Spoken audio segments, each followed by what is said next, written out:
Hello বন্ধুরা, কেমন আছো তোমরা সবাই? এই যে আগের ভিডিওতে তোমরা দেখেছো যে আমরা রেস্টুরেন্টে আসছিলাম লাঞ্চ করার জন্য, মিত্র ক্যাফেতে। আসলে অ্যানিভার্সারি বলে কথা, স্পেশাল লাঞ্চ তো একটু হতেই হবে। আর এখানকার অ্যাম্বিয়েন্সটা তোমরা দেখতেই পাচ্ছ কত সুন্দর আর ভীষণ ফটোজেনিক। আর সামনেই তো আছে সমুদ্র। তো আমরা এখন পৌঁছে গেছি, কিন্তু একটু ওয়েট করতে হবে। তো একটু বসি এখানে, আর এখানে বসতে খুব একটা অসুবিধা হবে না, যেহেতু পাশে সমুদ্র আছে আর তার সঙ্গে তো হাওয়া, তো প্রচণ্ড হাওয়া। তো চলো আমরা একটু ওয়েট করি। ঠিক আছে মামা, এখানে আয় মামা, এখানে এসো।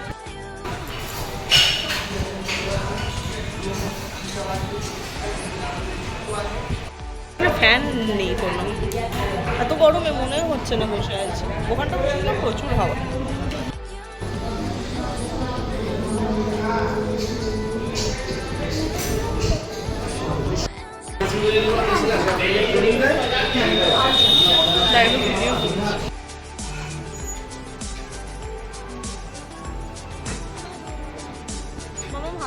আর আমরা যে দেখলে আগে বাইরে বসেছিলাম, তখনই আমরা অর্ডারটা করে দিয়েছি। তো খাবারটাও নিশ্চয়ই এসে যাবে। আজকে আমরা অর্ডার করেছি ভাত, শুক্তো আর ধোকার ডালনা, আর তার সঙ্গে আমরা খাবো ইলিশ। যেহেতু আগের দিন পমফ্রেট খেয়েছিলাম, আমি আর রুহির পাপা আমরা দুজনে খাবো ইলিশ, আর রুহি ইলিশ খাবে না, রুহি খাবে মাটন। আর ইলিশের সাইজটা শুধু দেখো। আর আমি যেহেতু একটু ইলিশ ভাপা খেতে পছন্দ করি, তো ইলিশ ভাপায় আজকে অর্ডার দিয়েছিলাম। গ্রেভিটা দেখো অসাধারণ। আর তার সাথে শুক্তোটা নেওয়া হয়েছিল, কেননা আমি একটু রেস্টুরেন্টের শুক্তো খেতে ভালোবাসি। আর মিত্র ক্যাফের খাবার দাবার নিয়ে আর কী বা বলবো, আমার এই ফার্স্ট টাইম, প্রথম ছিল অভিজ্ঞতাটা, কিন্তু অভিজ্ঞতা খুব ভালোই ছিল, কারণ খাবার দাবার তো ভীষণই ভালো। আর চলো এখন হোটেলে ফিরে একটু রেস্ট নিয়ে নিই, আবার বিকেলবেলা যাব জগন্নাথ মন্দির দেখতে, কারণ আগের দিন তো আমরা যেতে পারিনি। তোমরা দেখলে প্রায় 8টা বেজে গেছিলো, তো 8টার পরে তো মন্দির বন্ধ হয়ে যায়। তো আজকে আমরা রেডি হয়ে নিয়েছি, এখন যাব আমরা। অত মাখিস না, ওটাকে এবার ভালো করে করে না। আর আমরা রেডি, রুহিকে সাজিয়ে দিইনি, রুহি নিজেই সাজছে। ও খুব একটা সাজগোজ পছন্দ করে না, কিন্তু যেহেতু আস্তে আস্তে একটু বড় হচ্ছে, এবার দেখছি নিজেই ওকে রেডি করিয়ে দিইনি বলে, ও দেখলাম ও নিজেই আয়নার সামনে গিয়ে কম্প্যাক্ট লাগাচ্ছে। তো সেটাই আমি একটু ভিডিও করে নিলাম।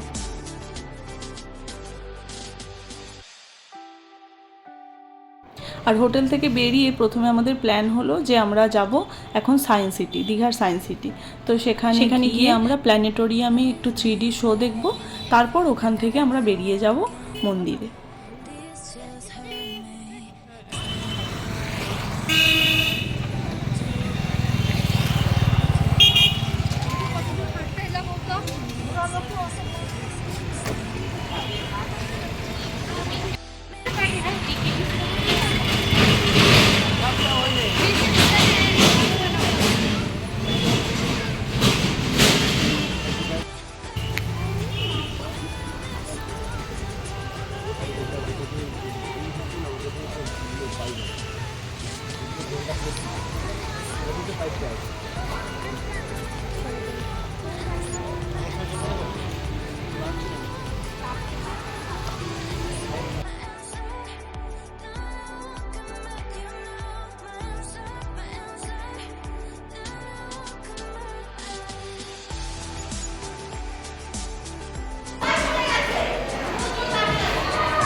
রুহি তো এখানে পৌঁছে কি দেখাবে আর কি দেখাবে না, একবার বলছে মা এদিকে এসো, একবার বলছে মা ওদিকে এসো। আমি যে কোন দিকে যাই সেটাই আর বুঝে পাচ্ছি না।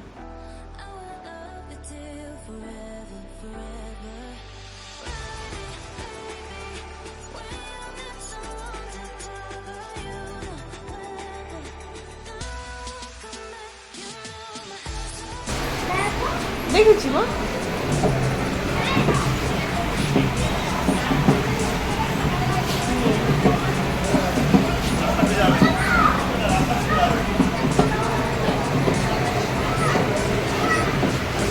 বেশিক্ষণ তাকিয়ে থাকিস না, মাথা ধরে যাবে।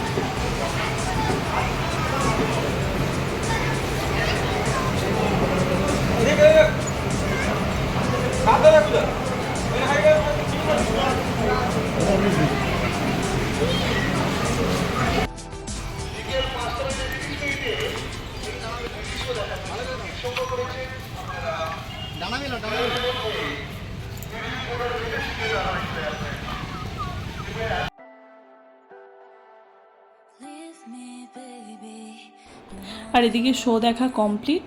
এবার আমরা নিয়ে নিচ্ছি একটু পেয়ারা মাখা। তো এটা খেতে খেতে আমরা যাব এখন জগন্নাথ দেব মন্দির, কারণ ওখানে গিয়ে তো এখন লাইন দেওয়ার ব্যাপার আছে। চলে যাচ্ছি এখন 5টা 5:30টার মতো বাজে, কিন্তু ঢুকতে যে কখন পারবো সেটাই তো জানি না, কারণ অনেকটা সময় লাগে, কারণ বিশাল বিশাল লাইন পড়ছে।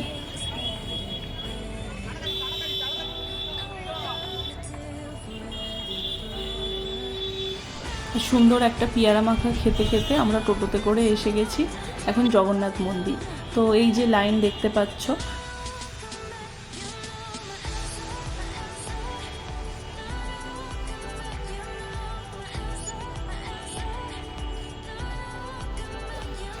ফাইনালি 40 মিনিট লাইন দেওয়ার পরে আমরা মন্দিরে মানে মন্দির চত্বরে ঢুকতে পেরেছি। এবার চলো, মন্দির তো দেখতেই পাচ্ছ অনেকটাই দূরে, আস্তে আস্তে হাঁটি।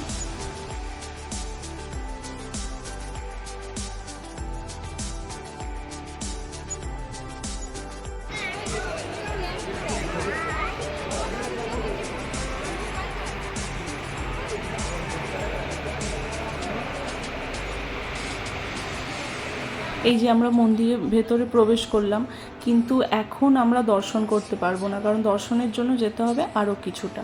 তো আর প্রচণ্ড তো ভিড়, মানে না ঢুকতে চাইলেও সবাই ঠেলা মেরে মেরে এমনিই ঢুকিয়ে দিচ্ছে ভেতরে। তো চলো আস্তে আস্তে যাই। ওই যে দূরে মন্দিরটা দেখা যাচ্ছে, ওখানে গেলে আমরা জগন্নাথ দেবের দর্শন পাবো। আর ঠিক জগন্নাথ দেবের দর্শনের জন্য আমরা মন্দিরে প্রবেশ করব, তখনই একজন ভদ্রলোক মানে রুহিকে একটা প্রশ্ন করলো, বলো তো এই মন্দির আর পুরীর মন্দিরের মধ্যে কি পার্থক্য? তো রুহির তো উত্তর দেওয়ার মতো বয়স এখনও ওর হয়নি, তো উত্তরটা আমিই দিলাম যে পুরীর জগন্নাথ দেব নিজে এসেছেন আর এখানে জগন্নাথ দেবকে আনা হয়েছে। তো উনিও তো শুনে খুব হাসলেন, কারণ ওনার ভালো লাগলো উত্তরটা। আর মন্দির নিয়ে তো কিছু বলারই নেই, অসাধারণ মন্দির।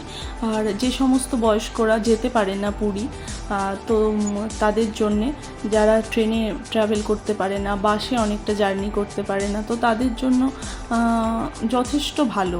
আমাদের তো সন্ধ্যেটা খুব ভালো কাটল। এবার দেখতে পাবো জগন্নাথ দেবকে। চলো আস্তে আস্তে এবার ভেতরে যায়।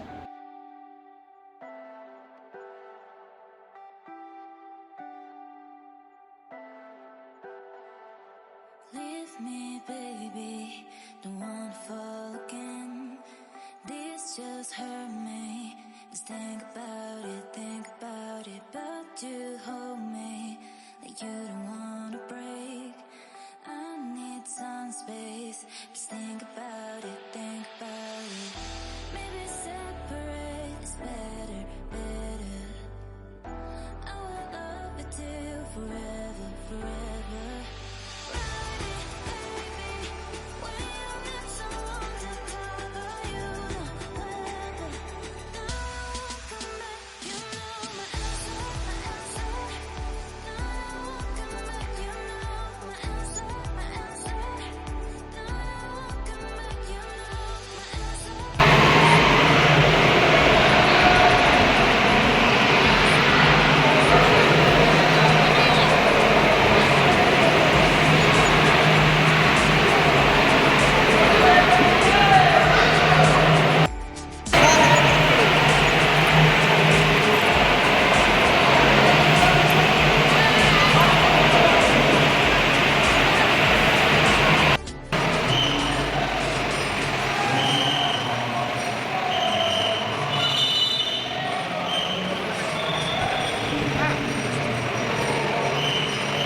আর এই যে বেরোলাম মন্দির থেকে ঠাকুর দর্শন করে, প্রচণ্ড গরমে প্রচণ্ড কষ্ট হচ্ছে, তার উপর এখানে কোনো আশেপাশে কোনো দোকান নেই।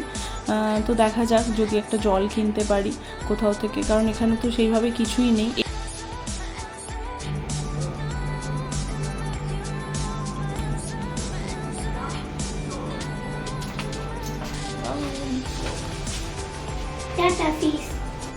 একবার আমরা হোটেলে গেছিলাম, ওখানে গিয়ে একটু ফ্রেশ হয়ে এবার যাচ্ছি বিচে। আর কাল তো আমরা বাড়ি চলে যাব, তো একটু বিচে বসি একটু রাত্রি পর্যন্ত।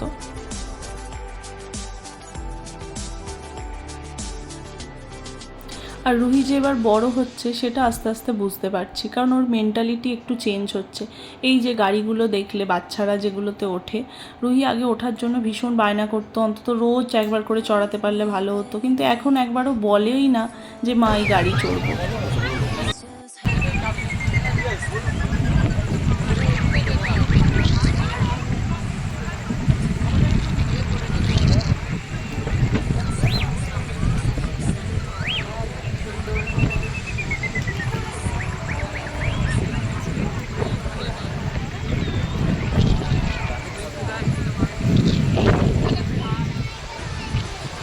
আর এখানে বসে নিয়ে নেওয়া হয়েছিল একটা চানা মুড়ি, তো সেটাই খাওয়া হলো। তারপর খেয়ে নিলাম আমরা একটা করে আইসক্রিম, তো সেগুলো আর ভিডিও করা হয়নি। এবার আমরা যাব হোটেলে।